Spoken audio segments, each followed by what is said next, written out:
fiscal. Não é verdade que o papel de político, isso é uma ironia que você podia ter se dispensado de fazer, meu jovem companheiro, em benefício de aprender um pouco com um velho professor, que está aqui muito mais nessa condição do que militante político, não é papel de político criar imposto. O papel de político é produzir um Estado que corresponda ao pacto que a sociedade espera dele. Portanto, esse papo furado de Estado mínimo é conversa de barão que está de bucho cheio, ganhando na especulação.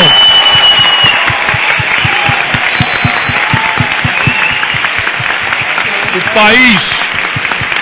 país que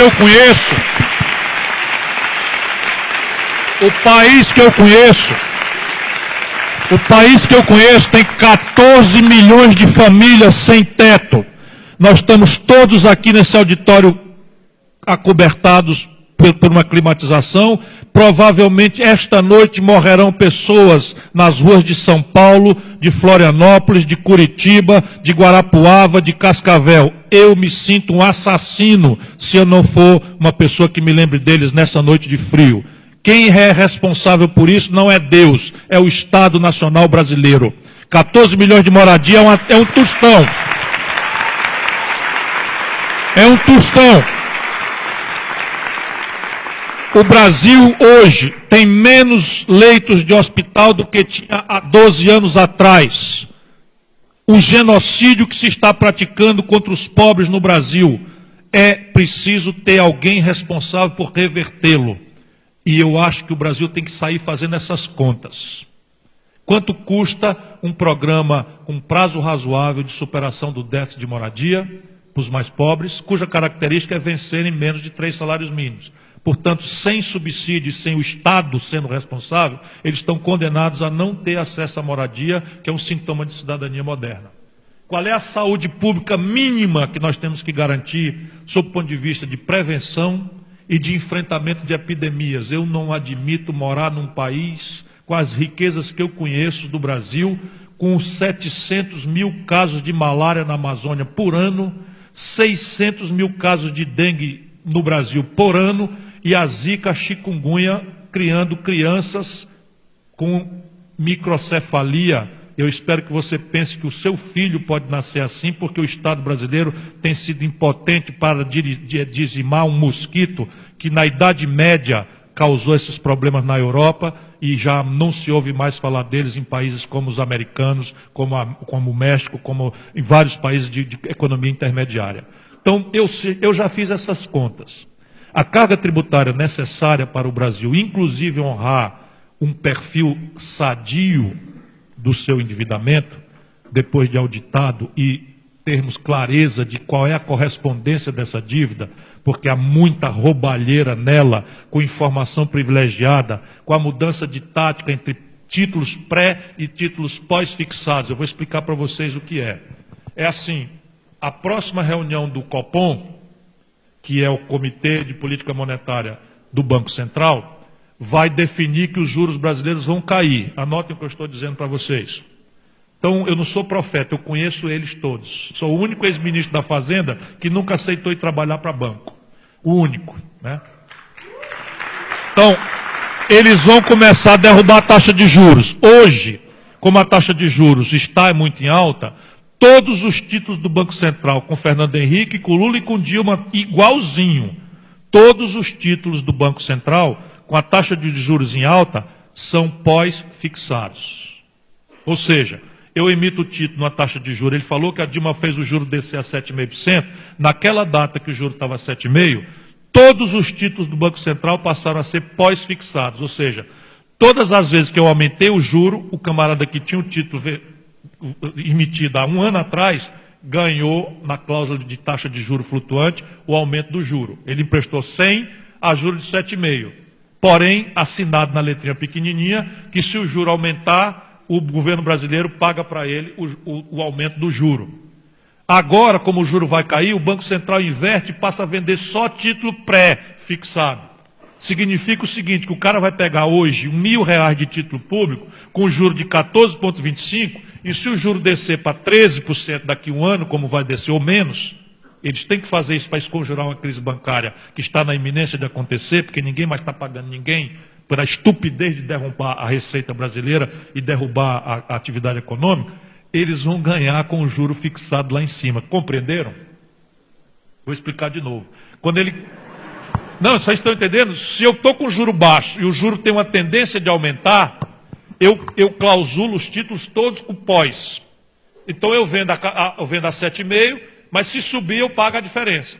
Se o juro vai baixar, e todo mundo sabe, menos o povo, nós outros que sabemos das tramóias todas lá, né? Se o juro vai baixar, o que eles fazem? Faz pré-fixado. Então o juro agora está pré-fixado, tabelado em 14,25, e o juro vai descer, o governo não ganha nada. O cara que comprou com o juro tabelado. Compreendeu? Eles ganham e ganham. E nós perdemos e perdemos. É preciso encerrar isso. E é preciso encerrar porque é impagável. Chega um limite e que a dívida fica insolvente. E o Brasil já teve vários episódios de encilhamento e hiperinflação por conta disso. E é preciso desarmar essa bomba. Não é com irresponsabilidade nem coisa nenhuma. Mas nada justifica a taxa de juros assim. Por quê? Porque a meta de inflação é um equívoco. Meu companheirinho, você está estudando. Vá ver se os Estados Unidos praticam. É simples, a gente às vezes, né, tem humildade. O Brasil tem muitas coisas maravilhosas, mas o que não for jabuticaba e só a gente tiver, cabe a gente ter humildade para ver. Então, como é que o juro americano se forma? Como é que a política monetária é assim, com inflation target? Não é não. Como é que o juro do Japão se forma? Não é não. Como é que o juro da Europa se forma? Não é assim não. Como é que o juro da França se forma? Não é assim não. Como é o juro da China? Não é assim não. Como é o da Coreia? Não é assim não. Como é o da Austrália? Também não é assim. Como é o do Chile, nosso vizinho? Também não é. A Argentina, talvez o Macri agora vai imitar jabuticaba, né? Mas também não era. Por quê? Porque é óbvio que você não pode mandatar um Banco Central para tirar unilateralmente na inflação, que hoje é de custo. Eu estou conversando com o meu companheirinho ali, porque eu acho que ele tem futuro. Ele resolveu me encarar aqui e teve coragem, portanto tem valor, né? Falando bobagem, mas eu vou explicar a inflação que nós temos. Cadê ele? Vou explicar a inflação que nós temos. Quando o câmbio, que eu expliquei aqui, mexe no preço do pão, por causa do trigo, quando o câmbio mexe no preço do remédio, por causa do câmbio, por causa da química fina, quando o câmbio mexe na passagem de ônibus, por causa do câmbio, por causa do diesel, a taxa de juros sobre isso não tem nenhum efeito. Por que se usa taxa de juros para enfrentar a inflação? É assim, muito simples de entender. A gente pode comprar o que a gente tem de renda, mais o crédito que a gente dispõe na praça. Isso os economistas chamam de demanda e demanda agregada. Então, se eu tiver capacidade de produzir 100 coisas e a demanda mais a demanda agregada for capaz, neste momento, como eu falei das bananas, de comprar 110 coisas, acontece um aumento de preço para tirar os mais vulneráveis desse ato de produto. Tem 100 para vender e 110 querendo comprar, a tendência natural é que a demanda provoque uma alta no preço para se adequar e tirar o mais pobre do jogo. Isto significaria, então, que o Brasil tem que atirar com taxa de juros porque atira-se na demanda agregada. Porque, teoricamente, se eu encarecer o crédito, eu desestimulo a população de usar o crédito para comprar. Isto é nos manuais de coisa, que não conhece a realidade brasileira. Porque o nosso povo, de tanta inflação e de tanta descontinuidade, o nosso povo não faz conta de juro. A conta que ele faz com o crediário, como é que chama? Ricardo Eletro, nas Casas Bahia, não sei o que e tal, essa é a prestação que cabe na renda. Ele não faz conta de que ele pega em 48 meses de prestação, ele paga 3 geladeiras e leva para casa uma. Porque ele não terá geladeira à vista, porque ele não tem renda para isso. E ele tem todo o direito de querer a geladeira. Então o Casa Bahia, na verdade, não é uma Casa Bahia, é um banco que compreende a psicologia do consumidor popular brasileiro e cria um processo financeiro de picar as prestações de maneira que ela caiba na renda da pessoa. Não adianta você encarecer juro, o cara não presta atenção. Vamos compreender a nossa realidade, vamos gerar um pensamento econômico brasileiro. Isso não quer dizer que nós não vamos estudar o Lord Keynes, que nós não vamos estudar a escola de Chicago, como é que é essa agora que vocês estão na moda de estudar essa baboseira da escola austríaca e não sei o que e tal. Traz um para discutir comigo. E isso é uma intoxicação ideológica. Quem caiu nessa bobagem foi a Globo.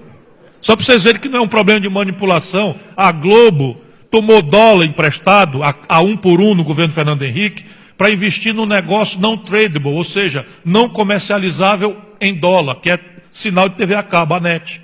Aí tomou dólar emprestado a 1 por 1, botou no plano business plan, feito por uma consultoria americana, que chegou aqui ao seguinte: renda per capita, 15 mil dólares. Então, nos países que têm renda per capita de 15 mil dólares por ano, você tem um ponto, uma assinatura a cada 12 mil habitantes. Faz a conta, a Globo, opa, é grana muito. O cara não sabe que no Brasil, renda per capita é outra mentira.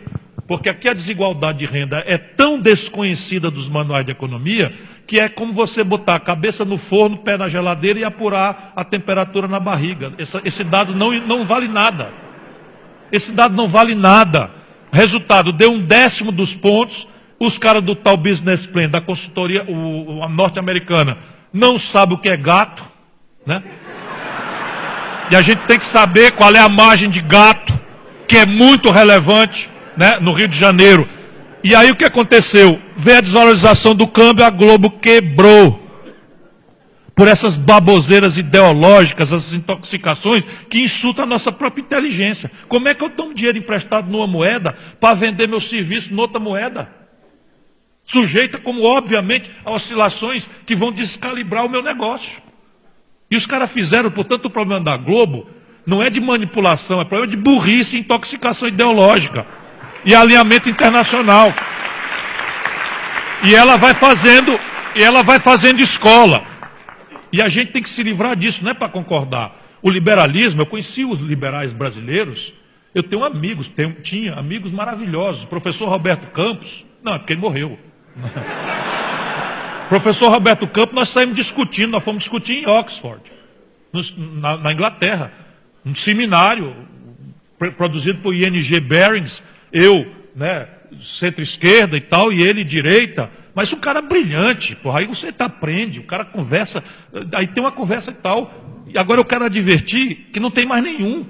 Se o cara botar um porra do Rodrigo Constantino, um pulha, para discutir, não dá. Sabe por quê? Mas não é nada. Não é nada, é porque ele não pensa, cara. Ele não pensa, ele é tal escola de... Como é? Na escola de austríaco. Aí repete o nome de uns caras que eu não sei nem quem é, e não sei o que e tal, e não consegue elaborar sobre nossa realidade. 3 informações e eu encerro. A economia não é global, meu companheiro.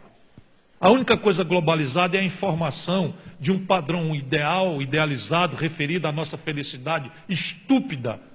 E a única coisa globalizada é essa informação desse padrão de consumo, que acena para nós que ser feliz é acessar o bom, bonito e barato que a gente conhece pela televisão, pela internet, só que tem coisas práticas muito concretas. O modo de empreender, de produzir, é dramaticamente nacional. Não é por patriotada, não. A questão simples é, neste momento, a taxa de juros no mundo é negativa. E a brasileira é a taxa básica, é por média 27%. Bota para competir uma economia que se financia a 1,5% negativo contra a economia que se financia a 27%, se fosse a taxa básica de juros, que não existe, e os outros fatores todos sendo iguais, vê se ela sobrevive. E por que a taxa de juros no mundo é negativa e no Brasil é assim?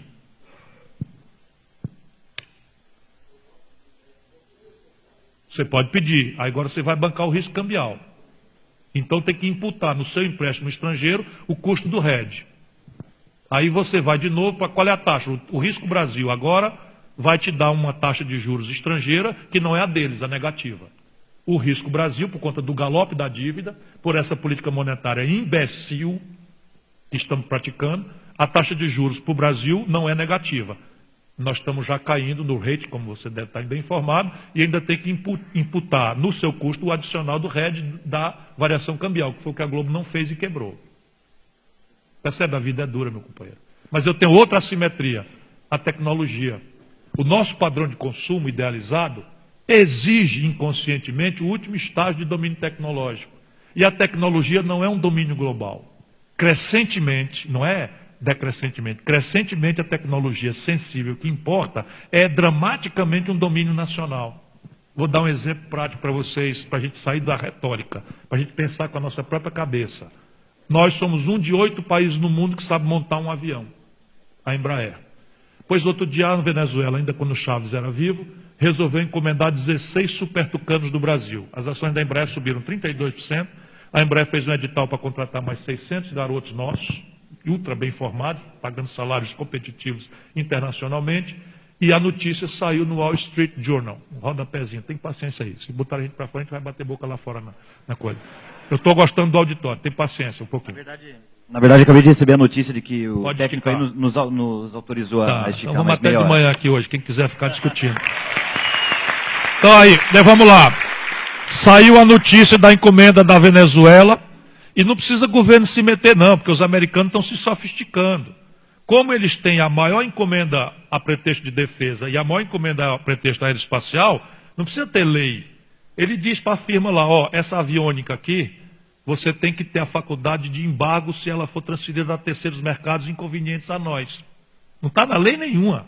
Eles não iam topar botar numa lei para a gente entrar na OMC, para a gente brigar na ONU, para não sei o que e tal. Simplesmente a firma que vende aquele negocinho de aviônica, que com ele o avião voa. Sem ele, eu tenho repetido, o avião serve para amarrar jumento, pendurar paletó, né? Pois bem, a firmazinha lá embargou a venda à Venezuela e nós perdemos uma encomenda de 3 bilhões de dólares. Demitimos 700 garotos e as ações despencaram 40%. Ô, vida dura, companheiro. Tecnologia. O Brasil está 3 gerações defasado em relação à ponta mundial e os Estados Unidos, que são o protagonismo global, só é assim porque o Estado Nacional norte-americano lidera para sempre, desde o pós-guerra, a evolução e a inovação tecnológica com dinheiro público, a partir de compras governamentais a pretexto de defesa, ou a pretexto da encomenda aeroespacial, ou do complexo industrial da saúde. Simples assim. Terceiro, e vamos aprender porque nós vamos nos ferrar, escala.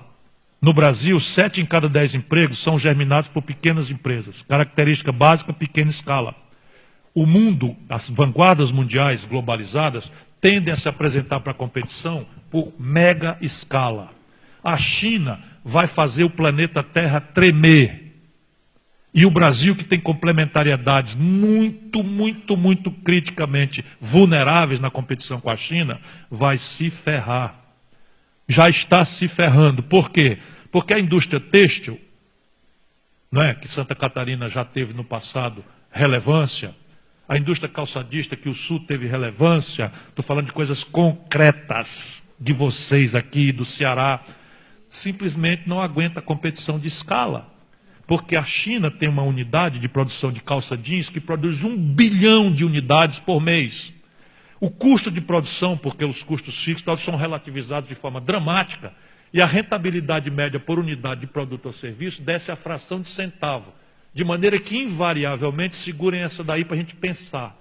O preço final de uma coisa produzida em mega escala é mais barato do que custa produzir em pequena quantidade. Percebe? Sabe o que é? Uma calça jeans vai chegar, já chegou, na Sulanca de Caruaru, onde toda a agenda da elite brasileira está vencida, lá não tem custos previdenciários, lá não tem custo tributário, lá não tem fiscal, lá não tem nada, é um cluster, um arranjo produtivo local, é uma esculhambação de informalidade. A calça da China está chegando na Sulanca mais barata do que custa produzir, sem qualquer crivo de custo trabalhista ou custo tributário, ou custo previdenciário ou custo do trabalho. O que revela a sandice da nossa agenda. Ou seja, junta aí uma economia estrangulada no financiamento vis-à-vis da competição global, uma economia anacronizada tecnologicamente vis-à-vis 100% do consumidor que está conectado. Quem de vocês topa ter um computador 486? Aliás, vocês sabem o que é um computador 486? Quem é que topa uma máquina fotográfica Rolleiflex? Percebe? Novos materiais, supercondutores, nanotecnologia, robótica, mecatrônica, novos materiais. Terceira revolução industrial. Isso vai acontecer no Brasil pelo espontaneísmo individualista do mercado? Aonde foi que aconteceu para eu ir aprender? Alguém aqui me informe se Henry Ford é coreano? O Henry Ford é o que inventou a linha de montagem e tirou o protagonismo da indústria automobilística da Alemanha e transferiu para os Estados Unidos. O Henry Ford é coreano, não? Pois a Coreia do Sul, 30 anos atrás, o Brasil tinha capacidade de produção de 350 mil veículos por ano, a Coreia do Sul não sabia fazer nenhum. Hoje a Coreia do Sul tem 4 marcas globais e produz 15 milhões de automóveis e distribui globalmente e nós não temos nenhum. Isso foi o espontaneísmo do mercado mesmo que fez? Conte-me outra. Vamos pensar, companheiros.